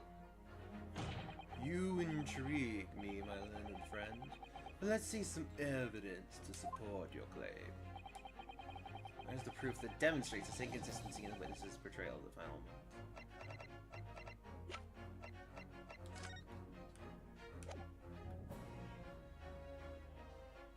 Take that! According to their testimony, the witnesses claim to have heard a shout of "Give me that gun," followed by the gunshot. Indeed, with the two events happening almost simultaneously, so we've been led to believe. Yes, that's right. Now, if that testimony is true, it would mean that at the moment of death, the victim and his attacker would have been facing each other. However, if I could ask the court to study the photograph of the victim's body again, you can clearly see that Mr. Winterbank was in fact shot from behind. Ah. So, as I stated before, there is an undeniable inconsistency in your testimony, Mr. and Mr. Skulkin. Yeah, go on. Yes, finally! But, it was just the God honest truth. It is, Dash, it is. When he was shot that night. The shopkeepers had a gun in his hand. We saw it fit around pretty nice. Did I hear you right just now? You actually saw Mr. Winterbank holding a gun? Something like that might have slipped out. Ladies and gentlemen, you've all just heard the admission by these two witnesses that on the night in question they actually saw with their own eyes the victim wielding a gun. Which can only mean that despite their testimony to the contrary, the Skulkin brothers must have encountered the victim in person. Yes,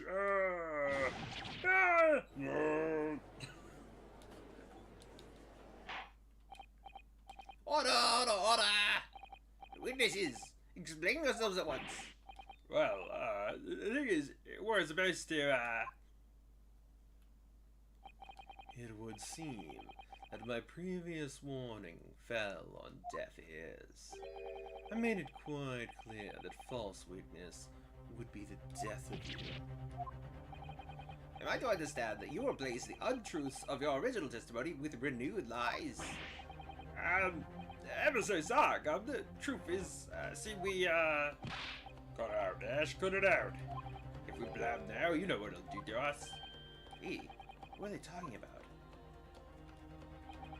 Let me make your position here perfectly clear. You will talk. There is no other option available to you. Come on, the game's up. But he'll have all guts for us. In case it hasn't quite sunk in yet, no matter how hard you try to hide it, the truth will come out. On the night in question, it is now apparent that you brothers met face to face with the victim. I demand that you testify again to explain the precise circumstances under which this meeting took place. Well, do we have to? On pain of death, I suggest you make yourselves fully aware that this is your very last chance to tell the truth.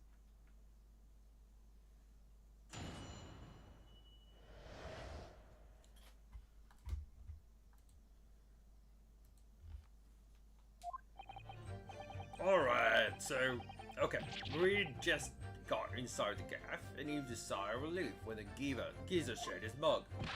Yeah, that gun, he bellowed, and then he flew at us like he was possessed. I thought we'd have it. But our geezer, the book was strong as an ox. He chucked me over the counter. I pulled the gun on him, and then he legged it through that door into the back room. We never had nothing to do with killing him. That's all that happened, I swear. So you're now telling us that moments before the victim was killed in the storeroom, you in fact encountered him in the main part of the shop. Well, yeah, sorry. Well, we found ourselves at an interesting juncture. This changes matters considerably. But honest, Governor, this time, we ain't got nothing more to hide. Very well. Counsel for the defense, you may proceed with your cross-examination. Yes, my lord. This is it, the moment I've been waiting for.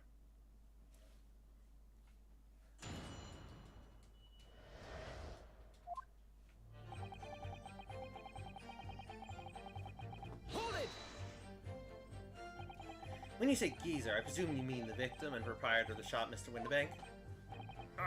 Who else? Sorry, I mean, that's right. Oh, we was keeping a close eye on the edges of the gaff, obviously.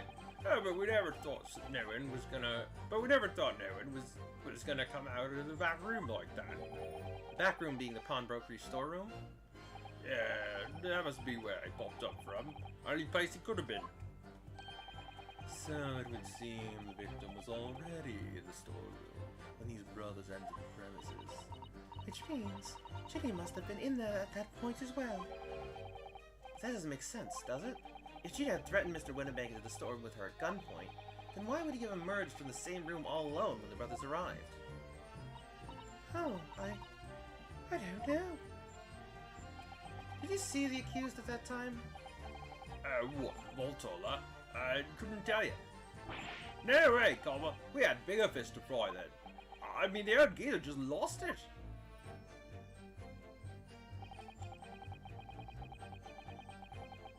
Hold it! You mentioned that Mr. Windibank shouted those words in your previous testimony, too. However, you claim that you heard him yelling them on the other side of the storeroom door.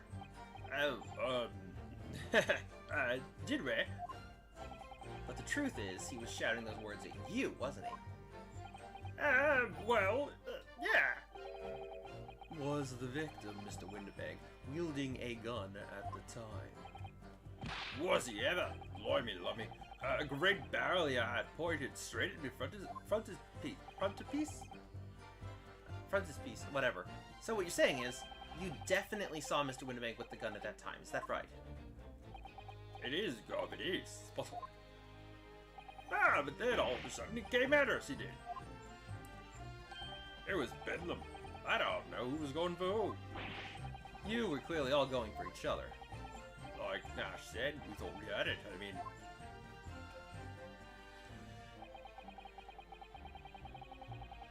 Hold it! Yes, I noted that you mentioned the counter in your previous testimony, too. well, yeah, of course we did. He knocked over a load of books, a candlestick, and some skull whatnot. Like a table and some baronet, what knocked over a picture frame, what knocked some scales on the floor. So in fact, it wasn't the sound of the gunshot that shocked you and made you knock those things off the counter? Well, Big Brother went flying over the counter like a gunshot, I can tell you. Hey, oh, here's a pinder. He did, she did. If you hadn't been there, a bloke would flatten me like a blooming pancake in seconds. At the time in question, the alarm was raised at the local police station via a secret cable from the pawnbrokery. There's a button under the counter used to activate it, which was presumably pressed by the victim. That's right, when the brothers fled the scene and back onto the street, they ran straight into the arriving police, didn't they? Oh, Mr. Winterbank. He did everything he could to protect his shop. Hey, thanks for the follow, Cat! Thanks so much for the follow!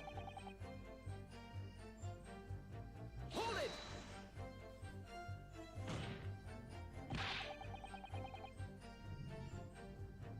Were you intending to shoot Mr. Winterbank? Nah, never. I was just, looking out for me, bruv, wasn't I? He was being flattened, don't forget. By a man whose shop was being burgled, yes. And then the man fled into the storeroom when you pointed your gun at him. Is that it? Yeah, that's it. He shoved me away and then ran through that door and shut himself in. There's something about that last remark. Something that doesn't quite ring true. I wonder why Mr. Winterbank ran into the storeroom. What? Well, according to what everyone's saying, Gina was in there waiting for him with a gun. Ah, yes, that's right. Gina allegedly used Mr. Winterbank's gun to threaten him and force him to open the storeroom door. In which case, how did the gun end up in Mr. Winterbank's hands again? I have no idea, but that is strange, isn't it? This little inconsistency could be significant. I should make a mental note of it. Look, the point is, me and my brother. That's right, Ash, that's right. Me and my brother.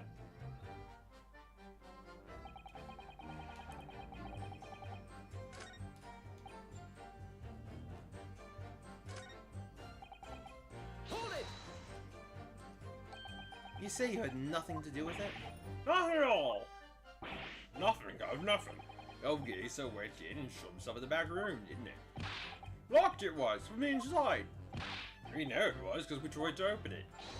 He's a decent diet one. Good and strong. Wouldn't budge an inch. So, in the end, the situation remains unchanged. Inside the storeroom with the pawnbroker, there was only one other person. The sole person who could have possibly shot the victim. The accused, Miss Gina Lestrade. It would indeed appear so. What say you to that, Counsel? I don't know. Is there anyone else apart from Gina who could have possibly shot Mr. Winterbank?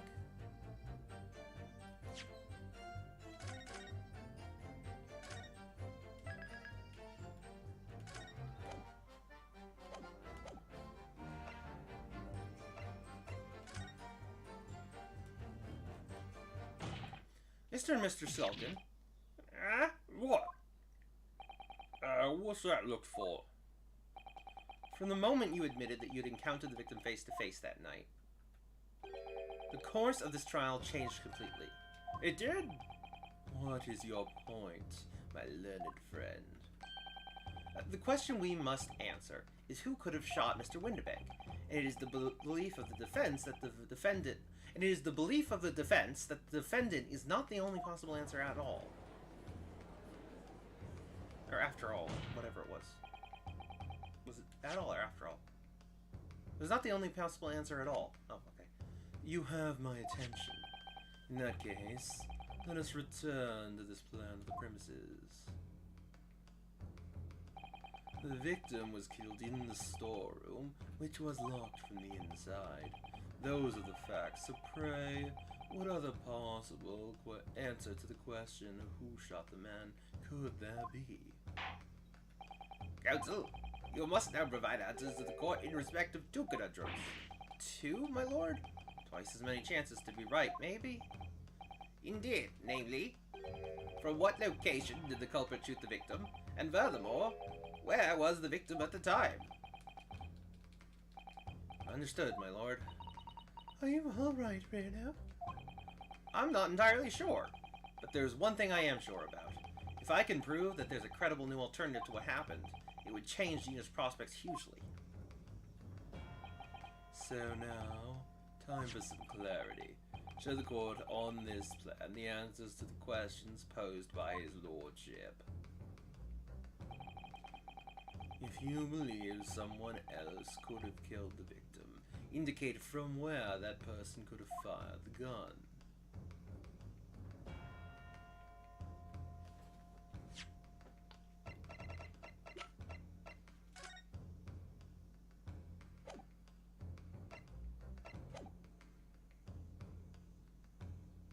Take that!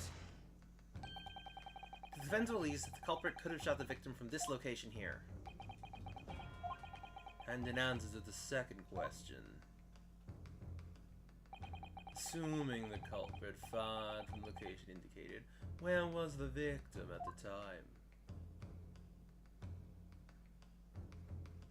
Take that!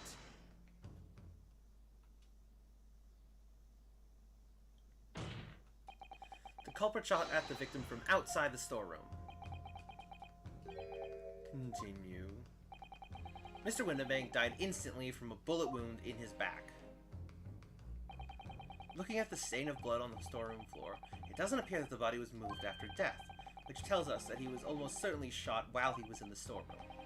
However, the crucial point is, where was the shooter when the fatal bullet was fired? So you are adamant that the shot was fired from outside the storeroom.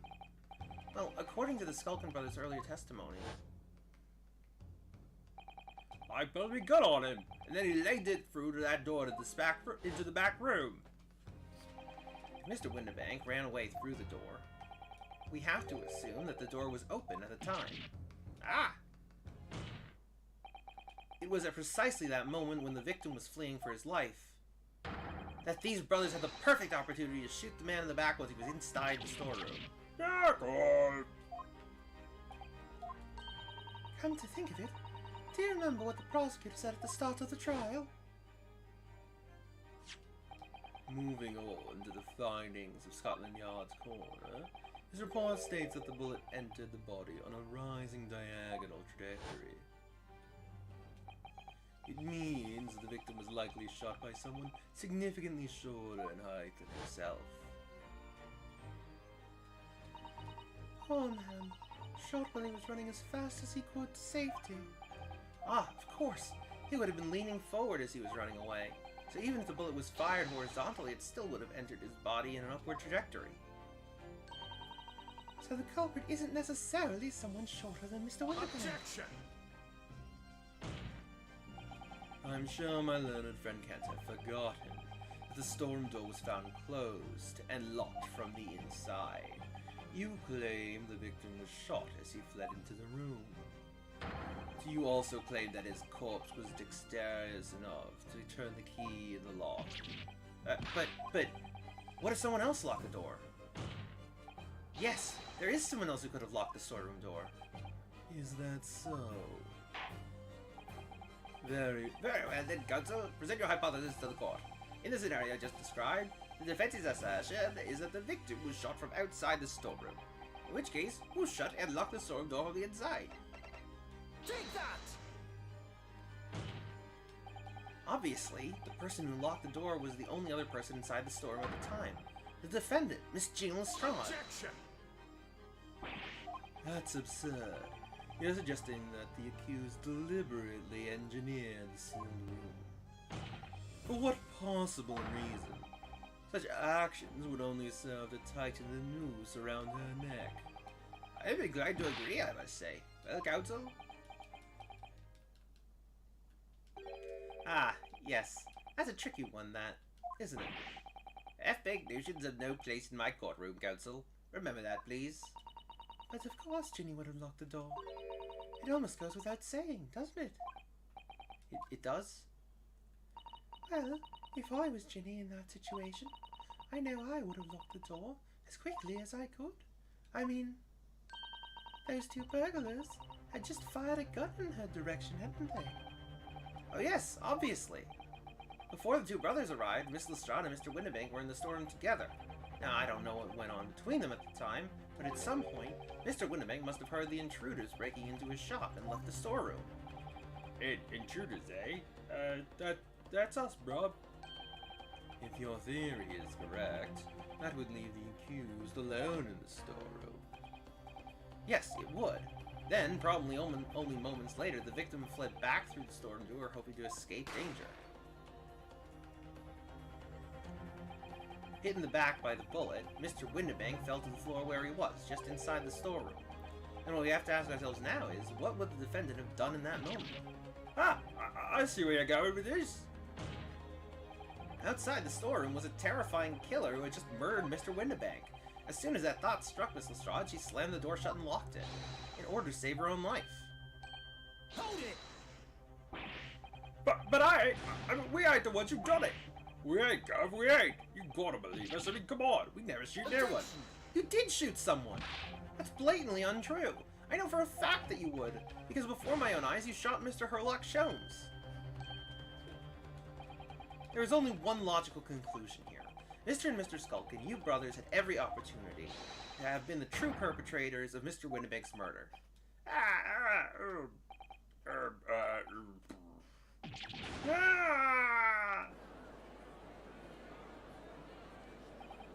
Well, Where does this leave us? You mean to say it wasn't the pickpocket who shot All I should have made it was those three brothers and playing Shady in the Dead Forest.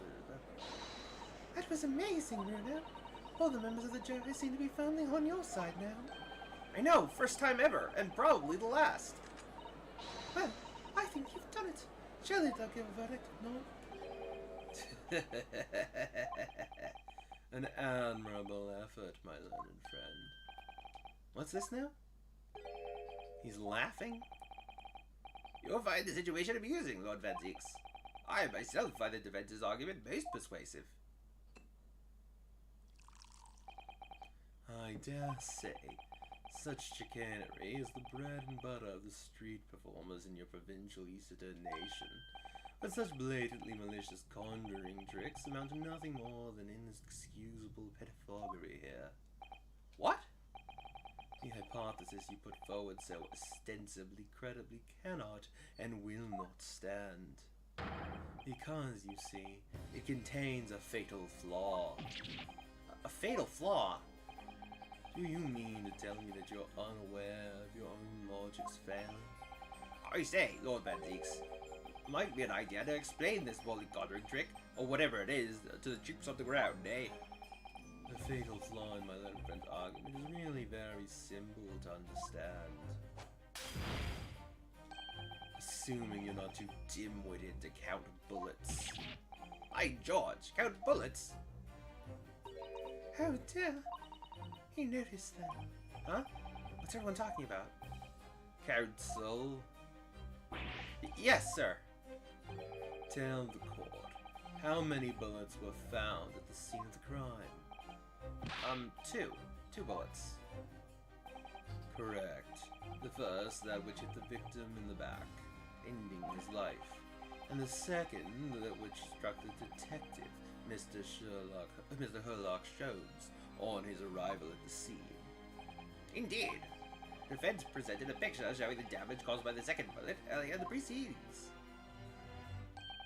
The bullet, which injured Mr. Sholmes, appears to have passed through his body to strike the calendar. Your lordship's understanding is correct. Furthermore, we know there are 2 firearms involved in the incident.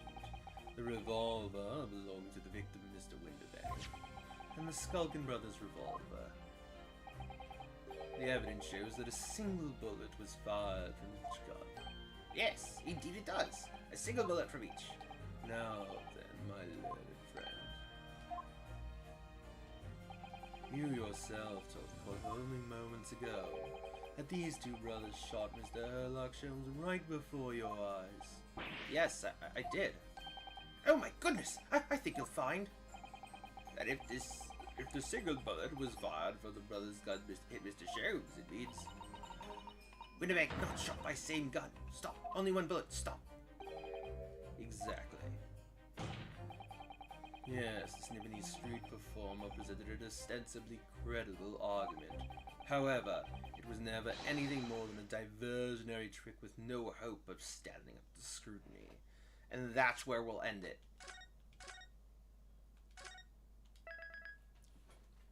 Thanks for such a lovely stream, everyone. And again, thanks so much to Cat Falcon for the follow. And, you know, thanks, Deej, for stopping by.